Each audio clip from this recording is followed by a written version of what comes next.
Yang pertama yaitu mengenai tasawuf akhlaki. Tasawuf akhlaki adalah tasawuf yang sangat menekankan nilai-nilai etis atau moral, atau tasawuf yang berkonsentrasi pada perbaikan akhlak. Ajaran tasawuf akhlaki membahas tentang kesempurnaan dan kesucian jiwa yang diformulasikan pada pengetahuan sikap, mental, dan pendisiplinan tingkah laku yang ketat, guna mencapai kebahagiaan yang optimal. Dengan metode-metode tertentu yang telah dirumuskan, tasawuf bentuk ini berkonsentrasi pada upaya-upaya menghindarkan diri dari akhlak yang tercela atau mazmumah, sekaligus mewujudkan akhlak yang terpuji atau mahmudah di dalam diri pada para sufi. Dalam diri manusia ada potensi untuk menjadi baik dan potensi untuk menjadi buruk. Potensi untuk menjadi baik adalah al-aql dan al-qabl. Sementara untuk potensi menjadi buruk adalah an-nafs atau nafsu yang dibantu oleh syaitan. Yang kedua adalah tahalli. Tahalli adalah upaya mengisi dan menghiasi diri dengan jalan membiasakan diri dengan sikap, perilaku, dan akhlak terpuji. Tahapan tahalli dilakukan kaum sufi setelah mengosongkan jiwa dari akhlak-akhlak tercela dengan menjalankan ketentuan agama, baik yang bersifat eksternal seperti sholat, puasa, haji, maupun internal seperti keimanan, ketaatan, dan kecintaan kepada Tuhan. Yang pertama ada tahalli, adalah usaha mengosongkan diri dari perilaku dan akhlak tercela. Salah satu dari akhlak tercela yang paling banyak menyebabkan akhlak jelek antara lain adalah kecintaan yang berlebihan kepada urusan duniawi. Yang ketiga ada tajalli. Kata tajalli bermakna terungkapnya nur gaib. Agar hasil yang telah diperoleh jiwa yang telah membiasakan melakukan perbuatan-perbuatan yang luhur, maka rasa Tuhanmu perlu dihayati lebih lanjut. Kebiasaan yang dilakukan dengan kesadaran optimum dan rasa kecintaan yang mendalam dengan sendirinya akan menumbuhkan rasa rindu kepada Tuhan. Para sufi yang mengembangkan tasawuf akhlaki antara lain ada Hasan al-Basri tahun 21 Hijriah sampai 110 Hijriah, Al-Muhasibi 165 Hijriah sampai 243 Hijriah, Al-Qusyairi 376 Hijriah sampai 465 Hijriah, Syekh Al-Islam Sultan Al-Auliya Abdul Qadir Al-Jilani tahun 470 sampai 561 Hijriah, Hujjatul Islam Abu Hamid Al-Ghazali 450 Hijriah sampai 505 Hijriah, dan Ibnu Athaillah As-Sakandari dan lain-lain.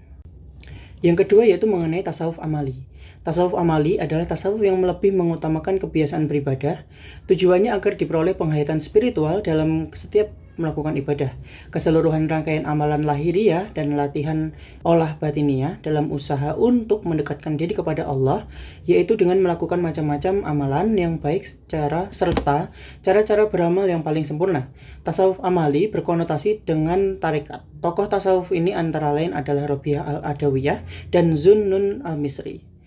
Pengalaman tasawuf amali dibagi ke dalam 4 bidang sebagai berikut. Syariat adalah hukum-hukum formal yang dijadikan sebagai sandaran amalan lahir yang ditetapkan dalam ajaran agama melalui Al-Quran dan Sunnah, sehingga seorang pengamal sufi tidak mungkin memperoleh ilmu batin tanpa mengamalkan secara sempurna amalan lahiriah. Yang kedua ada thariqat. Kalangan sufi mengartikan thariqat sebagai seperangkat serial moral yang menjadi pegangan pengikut tasawuf dan dijadikan metode pengarahan jiwa dan moral. Yang ketiga ada hakikat. Dalam dunia sufi, hakikat diartikan sebagai aspek batin yang paling dalam dari setiap amal atau inti dan rahasia dari syariat yang merupakan tujuan perjalanan menuju Allah. Dan yang keempat ada ma'rifat, berarti pengetahuan atau pengalaman.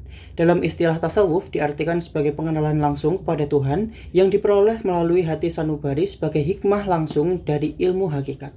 Yang ketiga yaitu ada tasawuf falsafi atau tasawuf yang menekankan pada masalah-masalah pemikiran mendalam atau metafisik.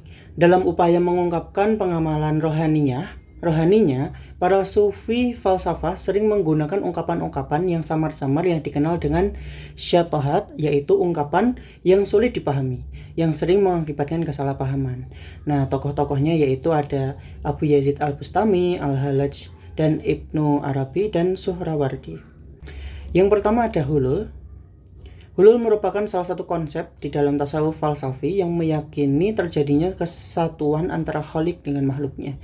Yang kedua ada wahdah al-wujud. Istilah wahdah al-wujud adalah paham yang mengatakan bahwa manusia dapat bersatu dengan Tuhan.